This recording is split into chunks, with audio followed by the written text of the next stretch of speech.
और इस चुनावों में साफ तौर पे बहुमत का आंकड़ा इंडिया गठबंधन के पास है। आप जानते हैं कि कुल मिलाकर 36 मतदान होने हैं। 36 में से 20 से अधिक वोट इंडिया के पास है और 14 से 15 वोट भाजपा के पास है। यानी कि साफ तौर पे इंडिया गठबंधन ये चुनाव जीतने जा रहा है। लेकिन अपनी हार को अपनी आंखों के सामने देख एक कायर बीजेपी चुनावों को रद्द कर रही है और गैर कानूनी हथकंडे अपना रही है। सबसे पहले इन लोगों ने सेक्रेटरी इलेक्शंस को बीमार कर दिया। आज इन लोगों ने चुनाव के जो प्रिसाइडिंग ऑफिसर होते हैं उनको बीमार कर दिया। ऐसा लगता है कि पूरी की पूरी बीजेपी इंडिया गठबंधन को अपने सामने देख बीमार हो गई है।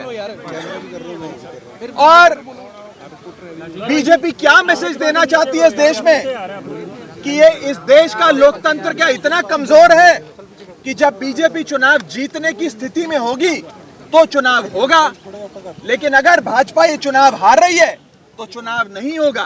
क्या ये मैसेज देना चाहती है भाजपा? और मुझे ये कहने में रत्ती भर भी गुरेज नहीं है कि भाजपा की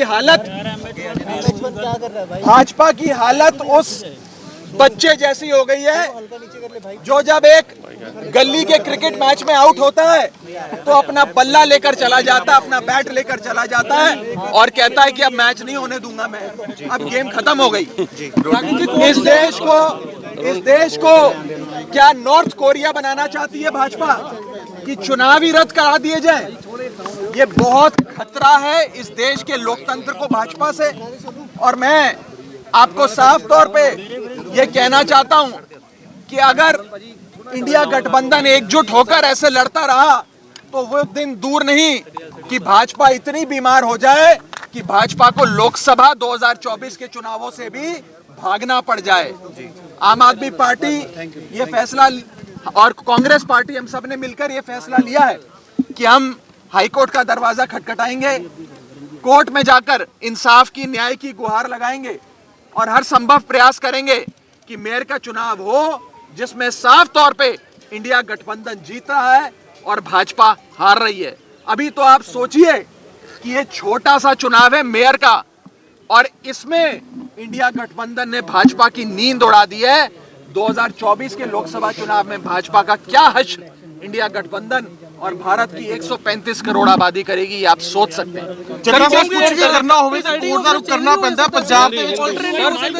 चन्ना साहब पंजाब देखिए हम आज भी इलेक्शन प्रशासन से यही विनती करेंगे कि अगर एक प्रिसाइडिंग अफसर बीमार हुए हैं तो आप दूसरा प्रिसाइडिंग अफसर नियुक्त कर दो, जिस मर्जी को चाहे नियुक्त कर दो। लेकिन चुनाव आज शेड्यूल्ड थे, निर्धारित तारीख थी, आज चुनाव होना था। अगर आज चुनाव नहीं होता है और भाजपा पहले सेक्रेटरी इलेक्शंस को बीमार करती है, फिर प्रिसाइडिंग अफसर को बीमार करती है, फिर इलेक्शन रद्द करती है, ये साफ दिखाता है कि एक कायर बीजेपी इंडिया गठबंधन के हाथों अपनी हार को देखते हुए डर गई, बौखला गई और उस बच्चे जैसा बर्ताव कर रही है जो बच्चा गली क्रिकेट में आउट होने के बाद अपना बल्ला लेकर घर चले जाता है कि अब मैच नहीं होगा। चन्ना साहब पंजाब ਚ कोई फैसला लेना होवे तो उसको लेके ਜਿਹੜਾ ਹੈ हाई कोर्ट सुप्रीम कोर्ट जाना पैंदा है। देखिए हम लोगों के पास आज इस इलेक्शन बिल्डिंग में जाने के लिए वैलिड पासेस थे। हम समय पर यहाँ पहुंचे, लेकिन ये बताया गया कि एंट्री बंद कर दी गई है और एंट्री इसलिए बंद कर दी गई है क्योंकि प्रिसाइडिंग अफसर अचानक से बीमार पड़ गए। बताया जा रहा है कि प्रिसाइडिंग अफसर भी बेचारे एक अस्पताल से दूसरे अस्पताल जाने का प्रयास कर रहे हैं, लेकिन कोई अस्पताल उन्हें भर्ती नहीं कर रहा क्योंकि वो वास्तव में बीमार नहीं है। लेकिन ये हथकंडे हैं भाजपा के। ये दिखाता है कि भाजपा इस देश के लोकतंत्र को खत्म करने के लिए और निष्पक्ष चुनाव, फ्री एंड फेयर इलेक्शंस को खत्म करने के लिए किसी भी हद तक जाएगी। मेरा आप सबके माध्यम से देश की जनता को भी निवेदन है कि पार्टियां आएंगी जाएंगी, सरकारें भी बनेंगी बिगड़ेंगी, लेकिन इस देश के लोकतंत्र को बचाने के लिए भाजपा से छुटकारा पाना जरूरी है। अगर भाजपा बनी रही तो वो एक एक कर सारे चुनाव रद्द कर देगी और भारत को नॉर्थ कोरिया बना देगी। चड्ढा साहब, अगर ये तो मेयर के इलेक्शन है, 2024 के इलेक्शन में कुछ ऐसा होता है तो फिर क्या करेंगे आप? देखिए, ये आज जो चंडीगढ़ में हुआ ये झलकी है। भारतीय जनता पार्टी 2024 के चुनावों में भी हर संभव हथकंडा अपनाएगी। चुनावों को, फ्री एंड फेयर इलेक्शंस को, निष्पक्ष चुनाव को इन्फ्लुएंस करने के लिए, प्रभावित करने के लिए, इसीलिए इस देश की 135 करोड़ जनता को साथ आना होगा, इंडिया गठबंधन को और मजबूत होना होगा और मजबूती से भाजपा का सामना करना होगा। पंजाब में भी इंडिया गठबंधन ऐसे बाकी बातचीत पंजाब एक में बार हाईकोर्ट का फैसला आ जाए उसके बाद करेंगे। ईवीएम मशीन हमने में हाईकोर्ट में बोला गुहार जाता लगाई है कि निष्पक्ष चुनाव हो और नए प्रिसाइडिंग अफसर आज ही नियुक्त किए जाएं ताकि आज ही निर्धारित जो डेट है उस पर चुनाव कराया जाए। बहुत बहुत शुक्रिया।